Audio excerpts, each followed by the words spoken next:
Hi, this is a short video to introduce the LMS or Learner Management System, the e-learning component for the On Task series, which is a TBLT series by Justin Harris and Paul Leeming. So let's go to the LMS. Basically, to use the LMS, go to ABAXLMS.com, and once you log on as a teacher, this is the screen you'll come to. It's very easy to create classes, so you can quickly create a class, have a look at the activities, play around a little bit, and then later delete it. So please feel free to have a look around. So to create a class, just click on Manage Classes, and then give your class a name, AGM, OT demo, and then from the textbook choose the book you want. In this case, On Task, I'll choose On Task 2, and then you create the class. And then your classes will be down below. This is the class I just created, and this is the join code that you give to students, and students will be able to enter your class easily. And then to see it as students would see it, you click on View Activities, and this will give you a view very close to what is the student view. The big difference being that as a teacher, you have the ability to toggle on, toggle off answers. Of course, answers are not available for the students.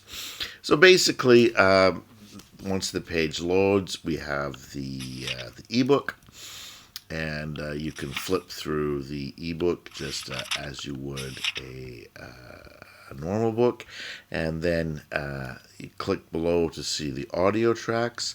Of course, the audio tracks also work according to this QR code, and then also you can see a little green box light up, so that also is another way to listen to the audio. Unit 1. So how do you use social media? I'm using social media to be connected. Connected with your friends and family? Yeah, with my friends and family. So there's many ways to listen to the audio, and as you may have noticed, the audio features second language speakers. Anyway, moving on, you scroll on below and you get to the activities. There's a couple of vocabulary activities. There's video activities, and there's also talks, online talks, which is a speaking activity, and then also a sentence descramble speaking activity. So there's two online speaking activities with each unit.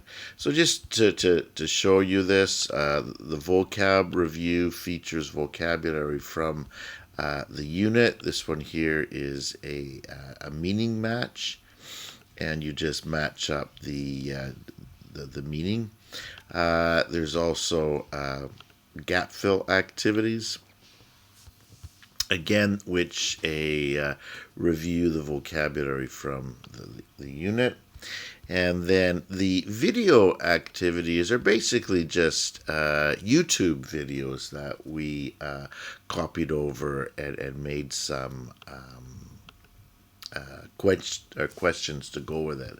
So it's a little bit of non-graded language, but we did make sure to choose videos that weren't too difficult, and we've been using them for a few years now, and I think most people are happy with the levels.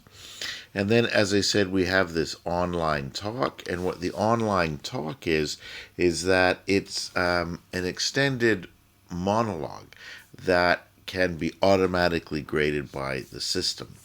And so basically we have students talking in an extended monologue, in this case talking for 90 seconds, or what are some rules that you have to follow in your school.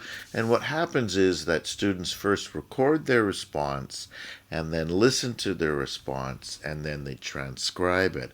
And when they hit submit, both the audio file and the text file are submitted. And then the audio file is available for the teacher to review later at any time. And then the text file is analyzed using two features, or two ways of analyzing it, is a better way of saying that. One is through the number of words spoken, which is an easy one, and then the other one is something called a type token ratio, which is a measure of lexical diversity. So if the student just said dog, dog, dog, dog, or, one word repeating one word, you wouldn't get a very diverse vocabulary.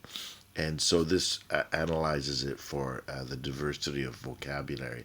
And so again, it's a way to machine grade an extended talk. Personally, I quite like the activity because from a second language acquisition point of view, students are at the so-called syntactic semantic interface, the area where students notice how language structure creates meaning and how meaning is expressed in structure 3 times. And generally speaking, this is where researchers consider the locus of second language acquisition to be. And so they get sort of 3 kicks at this semantic syntactic interface can. 1 in planning their answer, 2 in speaking their answer, and 3 in transcribing it. So it's one of my favorite activities on the system. And then the speaking activity is a sentence descramble. Again, it uses a voice recognition system, which was developed by us in concert with a couple of other groups, and it's specially made to be very good at recognizing non-native speakers. So we have very, very high recognition rates for non-native speakers. And it's not a simple Google API. As I said, it's our own system, and it recognizes at a much, much, much higher rate than a Google API. Now, you might think, wow, how's that possible? If you're interested, get in touch. I'm happy to tell you. If you know the answer, it's actually very simple. Anyway, here's how it works.